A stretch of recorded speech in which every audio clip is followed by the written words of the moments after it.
Maybe she felt the same. But things never felt together.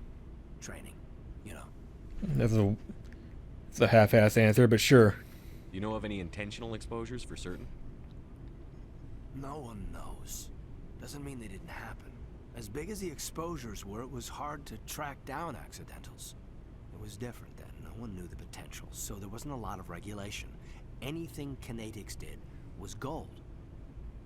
I'm not saying they intentionally detonated drives over our outposts, but in retrospect, they were damn quick on the scene. Yeah, that's all of that, so keep going, please. Jump Zero is a long way from home. What was it like? The grand gateway to humanity looks a lot better in the vids. But that's my own baggage, Commander. No bearing on this. No, I was asking, so I want you to tell me. Malenko, there's no regulation that says you can't be friends with your commander. I appreciate that, Commander. I just don't want you to think that I'm a whiner. Besides, I've got my past squared away. That is a stark contrast to Karf, who does a whole lot of whining.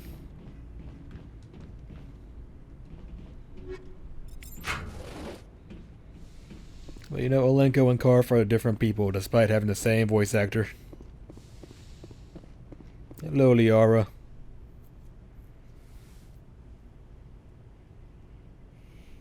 Commander, are you coming to check up on me?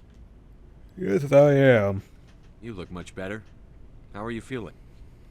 Dr. Chakwas assures me I am going to be fine. I was impressed with her knowledge of Asari physiology. She is the best. You're in good hands. Dr. Chakwas knows what she's doing. I never properly thanked you for saving me from the Geth, Commander. If you hadn't shown up, You would probably either be dead or brainwashed like your mother. So, you know, I'm just glad we got there in time. so I do am good I. work. I know you took a chance bringing me aboard this ship. I have seen the way your crew looks at me. They do not trust me. But I am not like Benezia. I will do whatever I can to help you stop Saren. I promise. Yeah, I know, don't worry. Don't worry, Liara. I trust you. I know you won't let me down. It means a lot to hear you say that, Commander. Thank you. Do you know why Benezia joined up with Saren? I don't understand it. She was always outspoken about the need for the Asari to become more involved in shaping galactic events. Maybe she thought allying herself with Saren would somehow be for the greater good in the long run. At least I hope so. You don't sound like you believe that all that much. This hurts you, doesn't it? None of this makes any sense to me. I have not spoken to Benezia in many years, but I know her, and this was not like her. Something changed. I'd like to know more about the Asari. We were the first species to discover the Citadel. We were instrumental in forming the Council, and we always strive to be the voice of peaceful cooperation in galactic disputes. My people believe we are all part of a single galactic community. Each species contributes something to the greater whole.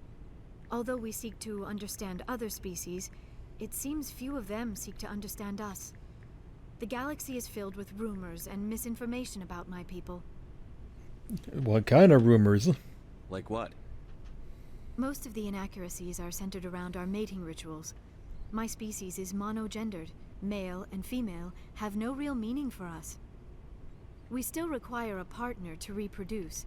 This second parent, however, may be of any species and any gender. Yeah, how is that possible? I don't understand.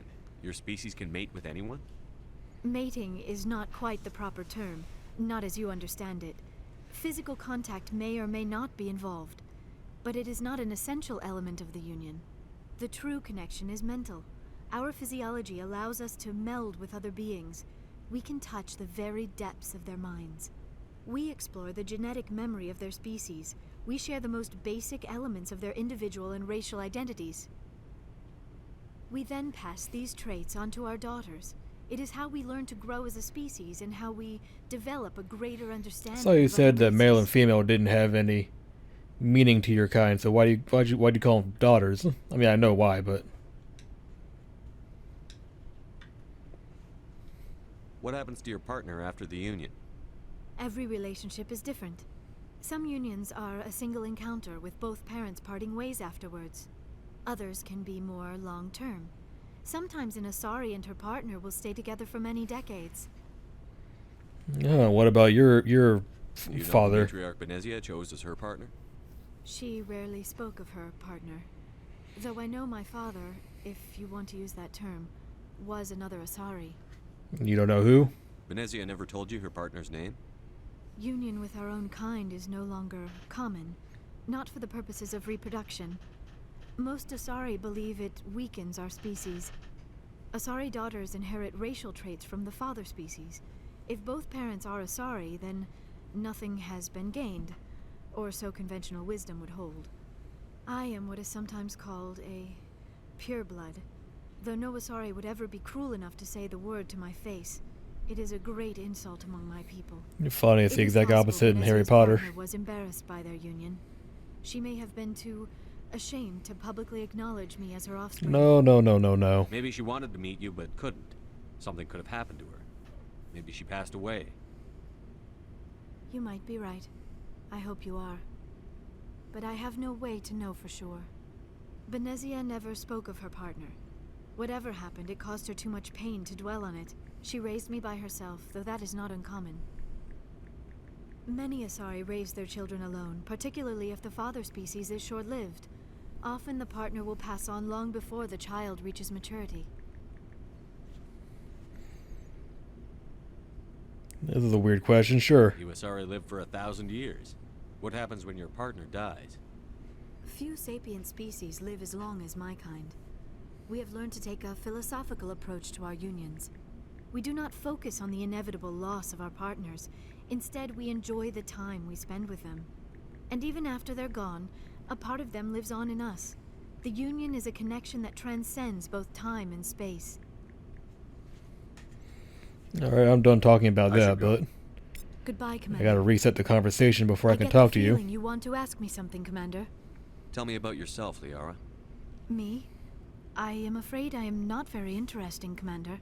I spend most of my time on remote digs, unearthing mundane items buried in long-forgotten Prothean ruins.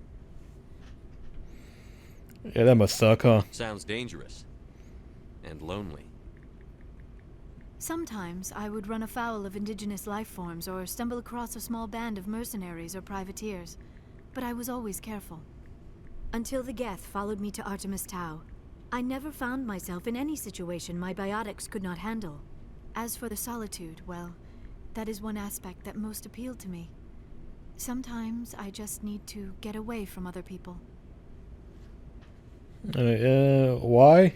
You don't like other people? Sounds kind of lame to me. I suppose it comes from being a matriarch's daughter. People expected me to follow in Benezia's footsteps.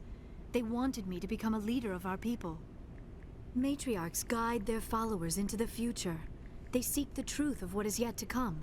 Maybe that's why I became so interested in the secrets of the past. It sounds so foolish when I say it out loud. It sounds like I became an archaeologist simply to spite Benezia. Not really. I mean, All children rebel against their nothing wrong with parents. wanting to do your own It's a thing. natural part of growing up. Aha, you share the wisdom of the matriarch, Shepard. That is exactly what Benezia said when I told her of my decision. But there was more to it than that. I felt drawn to the past. The Protheans were these wondrous, mysterious figures. I wanted to know everything about them. That is why I find you so fascinating. You were marked by the beacon on Eden Prime.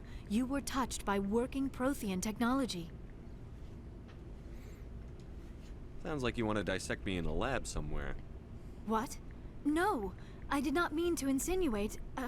I never meant to offend you, Shepard. I only meant that you would be an interesting specimen for an in-depth study. No, that's even worse. Relax. I'm just joking around. Calm down, Liara. I was only joking. Joking? Oh, by the goddess, how could I be so dense? You must think I am a complete and utter fool. Now you know why I prefer to spend my time in the field with data disks and computers. I always seem to say something embarrassing around other people. Please, just pretend this conversation never happened. Anything else? Nope, that was it. Okay, I cool. should go. Goodbye, Shepard. Let's go check up on the others, because I'm sure they got more to add on to our conversations.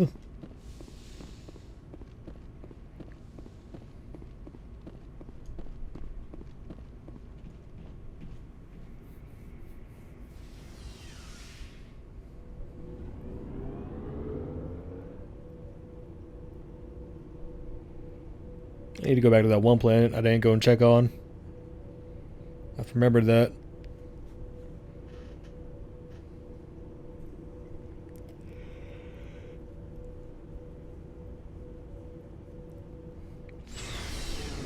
Slow ass elevator.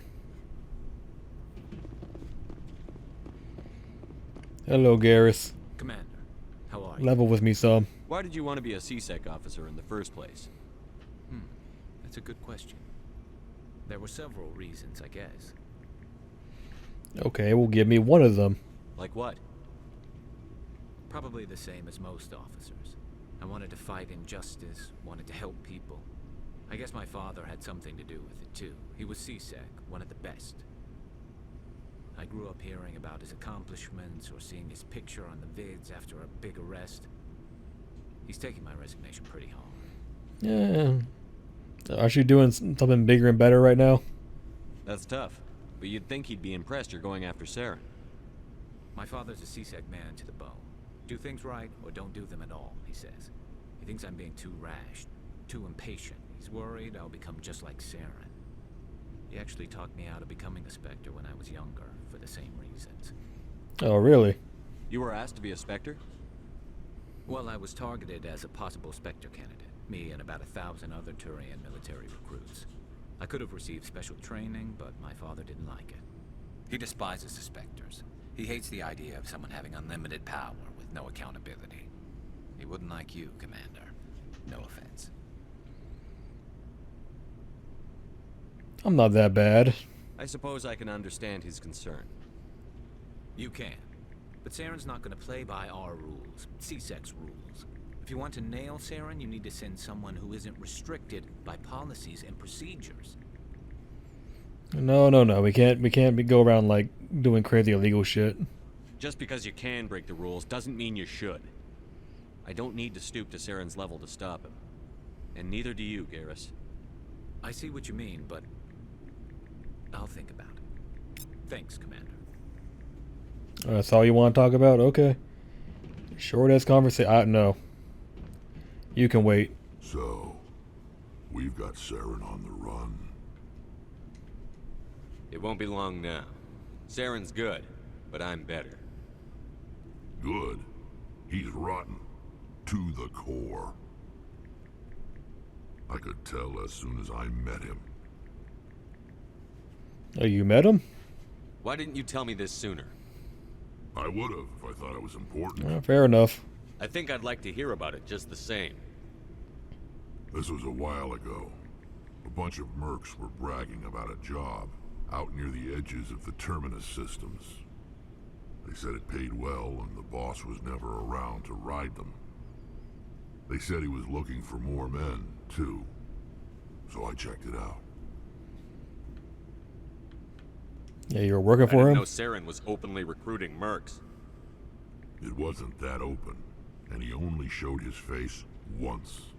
We'd been raiding ships in the area for months when we took out this massive cargo freighter. Our biggest haul yet. I was on board checking bodies for valuables, looking for some extra credits. That's when I saw him. And what was he doing? What did Saren want with the ship? I don't know what he wanted. He was just moving through the ship, watching. Couple of the mercs called him Did by he look name, creepy back then but too? he never spoke to them. Never spoke to anyone. I had a really bad feeling about him. So I got the hell out. Didn't even wait to get paid. What kind of cargo was the freighter carrying? What was Saren after? I don't know. All I saw on that ship was food and medical supplies. There were some basic weapons, but nothing big. If there was anything of value on that ship, I didn't see it. That's why I didn't mention it sooner. And what about the ship? Whose ship was it?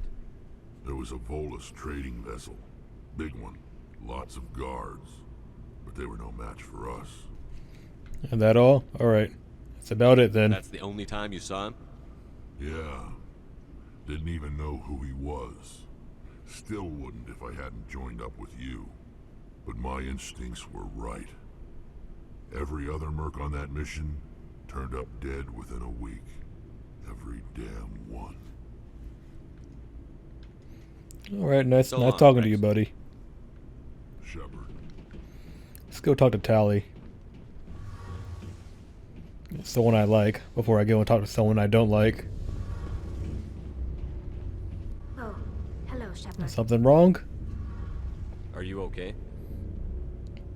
I don't know. Your ship is amazing, and your crew's been really great to me, especially your chief engineer. But I just sort of feel out of place. The Normandy runs so smooth, it feels like we're not even moving. And the engines are so quiet. How do you sleep at night? You don't like the quiet? The That's an silence issue wakes for you? up. Back on the flotilla, the last thing you want to hear is silence. It means an engine's died or an air filter shut down.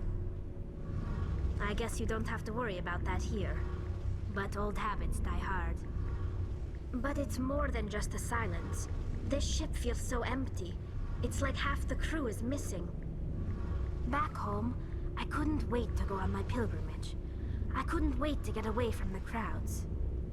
Now that I'm out here, I kind of miss them.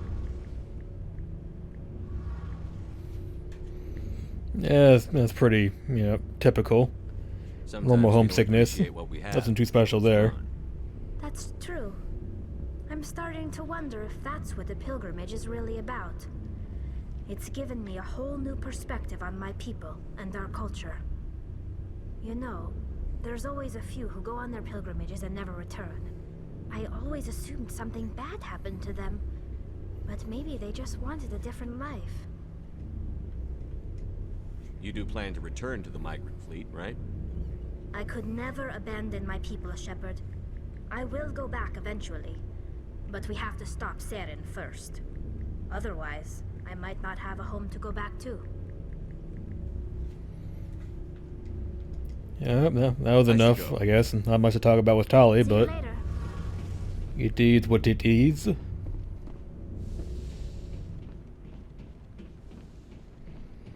Okay, now we talk to Ashley. The one person I don't want to talk to. Hello. Commander, you have a minute to What's talk? up? I keep an open door policy. If you have any concerns, lay them on me. All right. I know things are different aboard the Normandy, but I'm concerned about the aliens, Vicarian and Rex. With all due respect, Commander, should they have full access to the ship? Why not? They may not serve the Alliance, Chief, but they're allies. At least as far as Saren goes. This is the most advanced ship in the Alliance Navy. I don't think we should give them free rein to poke around the vital systems. Engines, sensors, weapons. Who? What the fuck? What? What? That's enough, Chief. You always second-guess your superiors? Sir! No, sir. I'm sorry, I was out of line. I'll get back to my duties, Commander. Oh, I didn't mean to do that. Hang on a minute. Commander? Do you have a few minutes to talk one-on-one? I'm sorry, Commander. I need to get my duties squared away.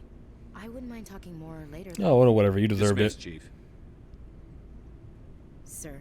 Fucking space racist. And people wonder why I don't like her. That's why.